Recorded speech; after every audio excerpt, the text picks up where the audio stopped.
probably leave out the window for just a minute. Probably. He's gonna have to swing wide. Yeah, exactly. The 2x4? Yeah, actually we use the flat one, but whatever you use. It should roll out just about everything. I just gotta grab the battery.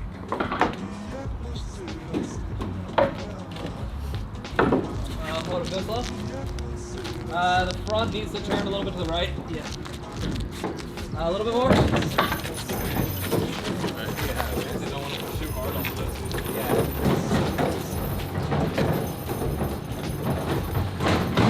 It's here. You guys, Whoa. Connie Celica, the one and only, famous. In the flesh. In the flesh. Well, in the metal. On the sheet metal, yeah. So, obviously you've seen Dave from Speed Academy has dropped this off. Dude, Pete and Dave are like some of the coolest YouTube people that we've ever met, for sure. They're the OGs. Yeah. Yeah, I love everything that they do content-wise. I feel like there's a lot of bigger channels out there, obviously, but a lot of them are kind of the same, like, vloggy style. For content that, like, similar to what we do, they're, like, one of the best. So, when he was like, oh, do you want to paint my Celica? I was like, yeah. I don't know if you have not been introduced to this build yet, definitely go on to Speed Academy's channel and just look at the whole Connie Celica build from the beginning. But if you are already versed in that, you would know that they welded in a big panel in this roof. And then they ground a lot of those welds down, which, I mean, they did a good job at, they even used like an English wheel to roll the sheet of metal. But somehow when a lot of the heat got introduced into the roof, it got super warped. Like real roller coaster. I don't know if you can't really tell from under here, but you can see the panel. But so we probably spent like 30 hours on this roof and like almost 2.5 gallons of body filler. Dude, what? Son. Yeah. The amount of dust. And we primed it 3 times now. Primed it, blocked it, primed it, blocked it, primed it, and then just finished blocking. And it's good. It is probably the straightest Celica roof ever. So we have the roof all straightened, but we're obviously not gonna leave all of this mud on here. It's probably like 10 pounds of mud. Sorry guys, I'm really tired right now. It's been a long day. Yeah. Okay, so we have the roof completely straightened, primed, blocked, perfectly straight and flat. We are going to just use PVA, wax, all the good stuff like you saw in like episode 2 of the 240 build. A long time. It was like, oh my God. Yeah, that was like 3 years ago, man. And I also, like, by the time, I want people to also ask questions, so that way when we get ready to start this process, we can kind of touch base. Cause I know, like, when we did the 240 roof, it was a few people that had questions about, like, I can't even remember the top of my head, but yeah. So if you have a question about making a carbon fiber roof, send it. it now, because the next episode is going to be us doing Connie's roof. We're going to put a seam in the center of it so you can see it from the inside. And he's going to leave his headliner out specifically for this reason. Oh, I didn't even know about that. The outside of the roof is actually going to be painted, so you can't tell it's a carbon roof unless you're inside the vehicle, which is really cool, especially because there's no good way to break up the carbon quarter panel to roof. Okay, sorry, not a carbon quarter panel. The carbon roof to metal quarter panel. Yeah. There's not like a good line to break it up, really. But for the color that we think he's doing, I don't want to say a color because he's locked it in between like maybe 2 or 3 colors, but he could always change it. So I don't want to put any pressure on you, Dave. So we're gonna do a really nice, I'm really excited to do like the V piece of carbon. So we have to line them up perfectly in the center. I'm probably gonna make this out of like a sheet of 3K and then maybe a sheet of 12K and then another sheet of 3K just to make it a little stiffer. Mine's 4 sheets of 3K, which this will end up being much thicker. You gonna use like any reinforcement of the Divinacell foam or? No, I don't think, not with any of the foam, because I don't want to make the panel too thick. Okay. It's probably gonna end up being like 3, maybe 4 mil thick, which a little bit of sanding and body filler on the A pillar and B pillars. It's kind of equivalent to what the original sheet metal would be like, right? Yeah, it'll be a little bit thicker, but when you're talking about that much of a tolerance on cars of this age that were like hand built, you're never gonna know.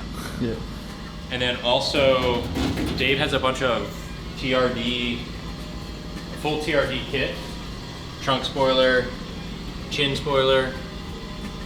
So the mold these were made off of a mold that was taken from actual TRD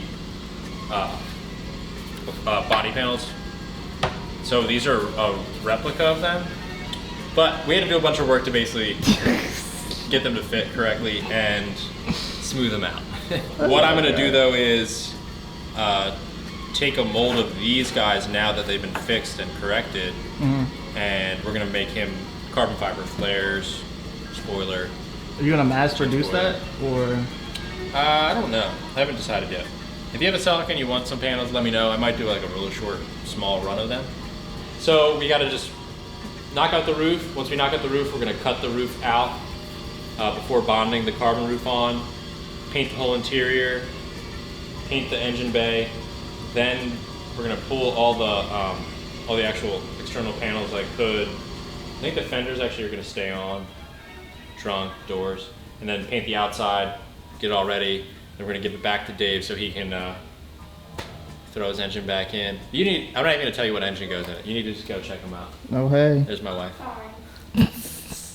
But yeah, but if you have any questions about the carbon roof, for sure, Please next episode, ask. send them here to this comment section of this video. And let's go check out the 240, see what happens. Let's go. Well, it's time to go on and head on to the dyno, part 2. You know what I'm saying? You gotta scratch the little baby beard for wisdom, growth. So obviously we're not in Florida. Yeah, where did we leave off? Oh, so we were on our way to final tuning, and then we were gonna go to a CCA time trials event on Sunday, Yep. just for a shakedown, and then we were gonna drive to Florida Sunday night. Today's Monday. Yeah. So we're not driving to Florida. We are still in Baltimore. So we found out that my K-Pro ECU actually has some type of like internal wiring issue, and we scrambled to try to find another K-Pro, but like it's like impossible to find right now for some reason. Because of what, COVID, I guess? I don't know. Well, actually K-Pros have a 6-month backward right now, but also none of the tuning guys I've talked to, including P-Tuning, were really excited about K-Pro anyways. So I think I'm gonna switch up my ECU. I'm thinking possibly Link ECU, just because I've heard really good things from a lot of people that I trust, and also every tuner that I've heard is cool with Link ECUs. Seems like a lot of tuners have like very specific ECUs they like to work with, but I feel like nobody's like calling bad on Link, so that's cool. But so that's what we're gonna move to next. We have to redo probably a bit of my wiring harness, maybe all of my engine wiring harness, at least the back half inside the cabin, just to repin it, because Link does have some ECUs that are model specific, but most of them are just kind of generic ones you have to do your own pinning. Okay, that's what I was gonna ask too. Like, how does it go with plug and play, or is it? Yeah, so they do have plug and play options, but not for an S2000. Okay. So I'm gonna have to do it myself anyways. But either way, this is all ran for a K-Pro, which has a 5th ECU clip. So I couldn't just buy like an AM Infinity and just plug it in and be good. So I have to do some rewiring either way. So might as well just go with what I actually want and go fully into it. So I mean, it sucks that we didn't get to the Sorted show in Florida. It would have been awesome to meet like Rob Reddy and Matt Farah and Tanner Faust. Yeah. It would have been crazy if like the first person to really take my car on a track would be Tanner Faust. I know, right? That'd be so nerve-wracking. I'd feel so bad if something broke or something. Dude, they were gonna drive the hell out of it. Like, that was gonna be the interesting part for me. But the best part about all of this, I mean, we did stay up to like, me, Xavier, and my buddy Ryan stayed up to like 2 a.m. We pulled my trans 8 times in the past like 4 days. I was about to say, you have to mention the clutch problem. Oh like, my God. dude, that joint was so a headache. The competition clutch has been super, super annoying to adjust. Especially because you have to use a Clutch Masters slave and all this other stuff, and It's hardly any support. And That's the thing that I gets tried me. calling Competition Clutch, and they basically said you have to email us. We'll email you right back. They just emailed me back today. Dang. I emailed them on Thursday. Yeah, I remember that. So it's like a couple days later that they finally emailed me, and what they said was the real support guy is out of town right now. So yeah, that was a. They said, listen to what Clutch Masters said on their bearing gap, which we didn't do because that actually wasn't correct. We ended up just literally taking it down and testing it a million times. So we got it to a point where it's a very small air gap. It's probably like a 1.5, 2 millimeter air gap, if that. But with the correct air gap, which is between 2 and 3 millimeters, it wasn't engaging the forks enough. I have like a little video that we could throw up, like of the actual, you can see the slave sliding out and not actually engaging the teeth enough. So we finally got it closer, and then what we also did was swap out the clutch master cylinder for a 0.88. So what did you say you did? We dremelled a bigger hole in the firewall to get rid of the Datsun brake master cylinder because this is 100 years old. 50. Nabco Japan, shout out to Nabco Japan. It actually still works, but we have a new, that's probably like a year old, Willwood master cylinder, so we figured we might as well swap it.